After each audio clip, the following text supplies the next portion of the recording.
માતાજી મિત્રો, હું મમતા ગોસ્વામી મારી ચેનલ મમતાની રસોઈમાં તમારું સ્વાગત છે। આજે આપણે બનાવશું સ્વામિનારાયણ મંદિરમાં જ્યારે શાકોત્સવ ઉજવાય છે ચતુર્માસમાં ત્યારે બનાવાતું રીંગણનું શાક। જે આખા રીંગણનું શાક આપણે ગ્રેવીવાળું બનાવશું। તેના માટે મેં અત્યારે આ રીતના રવૈયા રીંગણ લીધા છે, જે ખાવામાં ખૂબ જ સ્વાદિષ્ટ હોય છે અને અંદરથી એકદમ કૂણા હોય છે। તો તેનો આ પાછળનો થોડો જ ભાગ આપણે કટ કરી લઈશું અને તેની સાઈડમાં થોડો ભાગ આપણે આ લઈશું। પાછળનો આખો ભાગ આપણે કટ નથી કરવાનો। હવે આપણે તેને વચ્ચેથી કટ કરીશું, જેથી અંદરથી ખરાબ હશે તો પણ આપણને ખબર પડશે અને આને ચડવામાં પણ સરળતા રહેશે। તો આપણે વચ્ચેથી આ રીતે 4 ભાગ કરી લઈશું અને જોઈ લઈશું તો આપણા રીંગણ એકદમ સરસ ફ્રેશ રીંગણ છે, એકદમ વચ્ચેથી સફેદ। તો આ રીતના જ રીંગણ આપણે આ શાક માટે ઉપયોગમાં લેવાના છે। તો આ રીતે આપણે બધા જ રીંગણને કટ કરી અને પાણીમાં લઈશું, જેથી તે જરા પણ કાળા ના પડે। આ શાક ખાવામાં ખૂબ જ સ્વાદિષ્ટ બને છે અને આ શાકની અંદર ડુંગળી કે લસણનો બિલકુલ ઉપયોગ નથી થતો, છતાં પણ એકદમ સ્વાદિષ્ટ આપણું આ શાક તૈયાર થાય છે। ને સ્વામિનારાયણ મંદિરમાં તો ખાસ આ શાક પહેલાં બનાવવામાં આવે છે। બધા જ રીંગણને મેં આ રીતે કટ કરીને પાણીમાં લઈ લીધા છે। મિત્રો, તમને મારો આ વિડીયો જો પસંદ આવે તો વિડીયોને લાઈક જરૂરથી કરજો અને વિડીયોને પૂરો અંત સુધી જોજો, જરા પણ સ્કીપ કર્યા વગર, તો તમને પૂરી રેસીપી સમજમાં આવશે। અને જો મારી ચેનલ પર નવા હો તો ચેનલને સબસ્ક્રાઈબ પણ કરજો। તો આપણે આ રીંગણને હવે સાઈડમાં મૂકીશું અને થોડી વાર પછી જ્યારે આપણે વઘાર કરીશું ત્યારે તેને પાણીમાંથી નિતારી અને કોરા કરી લઈશું। હવે આપણે વઘાર માટેનો મસાલો તૈયાર કરીશું। તો મસાલો તૈયાર કરવા માટે મેં અત્યારે કાચા સિંગ દાણા લીધા છે 2 મોટી ચમચી, સાથે 2 ચમચી વરિયાળી લીધી છે, 3 ચમચી આપણે સફેદ તલ લીધા છે। આનાથી શાકનો ટેસ્ટ એકદમ સરસ આવે છે।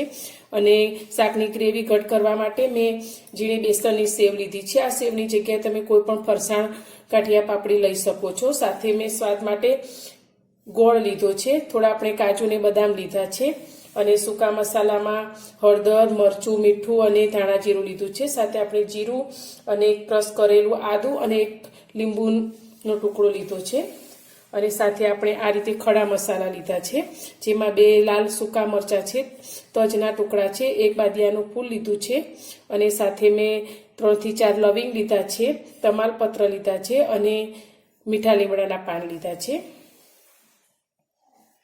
ગ્રેવી માટે મેં 1 મોટું ટામેટું આ રીતે કટ કરીને લીધું છે અને ઉપર ગાર્નિશિંગ માટે કોથમીર લીધી છે લીલી। તો આ બધું સાઈડમાં મૂકી દઈશું અને આપણે એક નાનો મિક્સર જાર લઈ લઈશું। મિક્સર જારની અંદર સૌથી પહેલાં આપણે જે કાચા સિંગદાણા લીધા છે તે અંદર એડ કરીશું। સાથે આપણે જે વરિયાળી લીધી છે તે પણ અંદર લઈ લઈશું। સફેદ તલ લીધા છે તે પણ અંદર એડ કરીશું। સાથે આપણે સેવ લીધી છે તે પણ અંદર લઈ લઈશું। સાથે આપણે 1 ચમચી જેટલું જીરું લઈશું અને જે કાજુ લીધા છે તે પણ અંદર એડ કરી દઈશું અને આ બધું જ આપણે મિક્સરમાં પીસી અને એકદમ ઝીણું કરી લઈશું। મસાલાને આપણે પીસી લીધો છે, તો હવે તેને એક પ્લેટમાં કાઢીશું। પીસેલા મસાલાની અંદર આપણે હવે સૂકા મસાલા એડ કરીશું। તો તેમાં આપણે સ્વાદ પ્રમાણે 1 ચમચી જેટલું તીખું મરચું મેં લીધું છે તે આપણે એડ કરીશું। તમે તીખું ઓછું પસંદ કરતા હોય તે પ્રમાણે મરચું એડ કરવાનું। સાથે આપણે 2 ચમચી જેટલું ધાણા જીરું એડ કરીશું। અડધી ચમચી આપણે હળદર એડ કરીશું અને સ્વાદ પ્રમાણે આપણે મીઠું એડ કરીશું। તો મીઠું અત્યારે 1 ચમચી જેટલું આપણે એડ કરીશું અને બધો જ મસાલો આપણે મિક્સ કરી લઈશું। આપણે ગેસ પર એક કડાઈમાં તેલને ગરમ કરવા મૂક્યું છે। આ શાક બનાવવા માટે રીંગણને હંમેશા તળીને જ લેવામાં આવે છે, તો જ આ શાક આપણું એકદમ સ્વાદિષ્ટ તૈયાર થાય છે।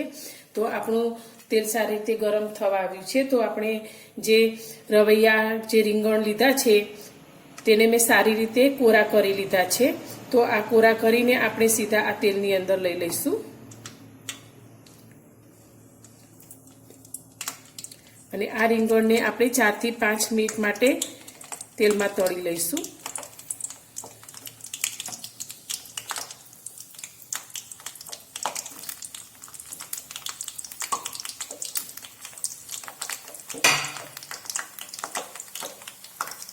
આ શાકની અંદર એકલા રીંગણનો જ ઉપયોગ કરવામાં આવે છે, સાથે બીજા કોઈ પણ શાકભાજીનો ઉપયોગ નથી થતો. ઘણા લોકો અંદર વટાણા, તુવરના દાણા પણ નાખતા હોય છે, પણ આ શાક એકલા રીંગણથી ટેસ્ટી લાગે છે. તો હવે આપણે આ રીંગણને સારી રીતે તળી લઈશું. આપણા રીંગણ સારી રીતે તેલમાં તળાઈ ગયા છે, તો હવે તેને આપણે એક પ્લેટમાં કાઢી લઈશું.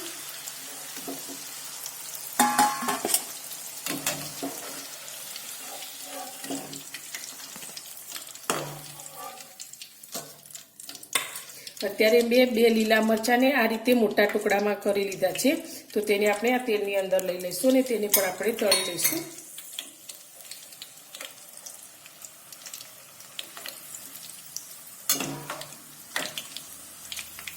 તો ગરમ તેલમાં આપણા મરચાં પણ તળાઈ ગયા છે, તો હવે આ મરચાંને આપણે કાઢી લઈશું અને આ મરચાં કાઢ્યા પછી જે તેલ આપણે જે વધારે લીધું છે તેલને આપણે કાઢી લઈશું અને જે વઘાર માટે લેવાનું હોય તેટલું તેલ આપણે આ કઢાઈની અંદર રાખીશું.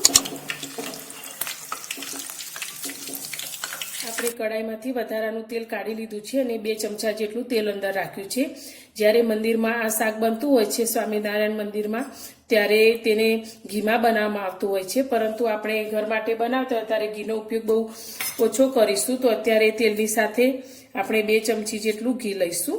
તમે એકલા તેલમાં પણ આ શાક બનાવો છો, પણ થોડું ઘી એડ કરવાથી આ શાકનો સ્વાદ વધારે આવે છે.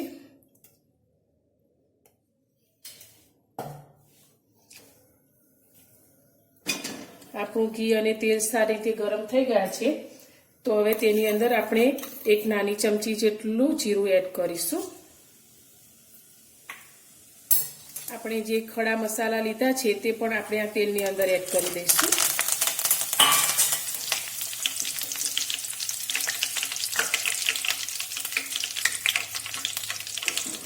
સાથે આપણે છીણેલું આદુ લીધું છે તે પણ આ તેલની અંદર લઈ લઈશું.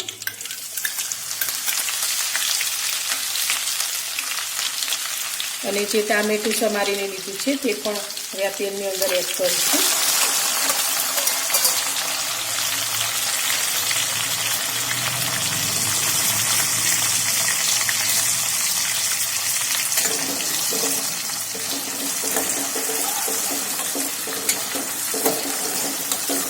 આપણું ટામેટું સોફ્ટ થાય ત્યાં સુધી તેને ઢાંકી અને આપણે ચડવા દઈશું. આપણા ટામેટા સારી રીતે ચડી અને એકદમ સરસ સોફ્ટ થઈ ગયા છે, તો હવે આપણે જે મસાલો તૈયાર કરીને રાખ્યો છે તે તેલની અંદર લઈશું. આપણે આ બધા મસાલા કાચા જ લીધા છે, તો તેને આપણે સારી રીતે તેલમાં સાતળી લઈશું. ગેસની ફ્લેમ આપણે થોડી ધીમી કરીને આ મસાલાને સારી રીતે 2 મિનિટ માટે સાતળશું.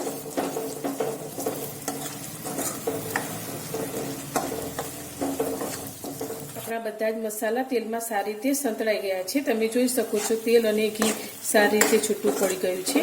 તો હવે આપણે તેની અંદર 1 ગ્લાસ જેટલું પાણી એડ કરીશું. તમારે જે રીતે શાકની ગ્રેવી જોઈતી હોય તે રીતે પાણી એડ કરવાનું. તેની અંદર આપણે શાકનો સારો ટેસ્ટ આપવા માટે મેં અત્યારે ગોળ લીધો છે, 1 મોટી ચમચી જેટલો તે અંદર એડ કરીશું. તમે ગોળની જગ્યાએ ખાંડ પણ લઈ શકો છો. હવે આને આપણે 2 મિનિટ માટે ઉકળવા દઈશું. આપણી ગ્રેવી સારી રીતે ઉકળી ગઈ છે, તો હવે જે રીંગણને આપણે તળીને રાખ્યા છે તે આની અંદર એડ કરીશું.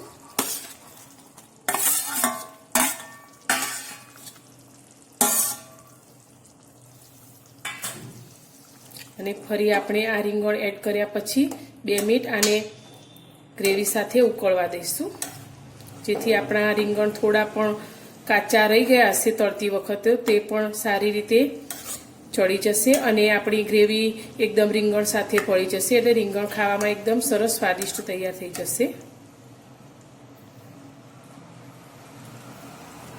આપણું શાક એકદમ સરસ રીતે તૈયાર થઈ ગયું છે. તમે જોઈ શકો છો ઉપર તેલ પણ સારી રીતે છૂટું પડ્યું છે. તો હવે ગેસની ફ્લેમ આપણે બંધ કરી દઈશું અને આપણે જે અડધું લીંબુ લીધું છે તેનો રસ આની અંદર એડ કરીશું. આ લેવાથી શાકનો ટેસ્ટ એકદમ સરસ આવે છે.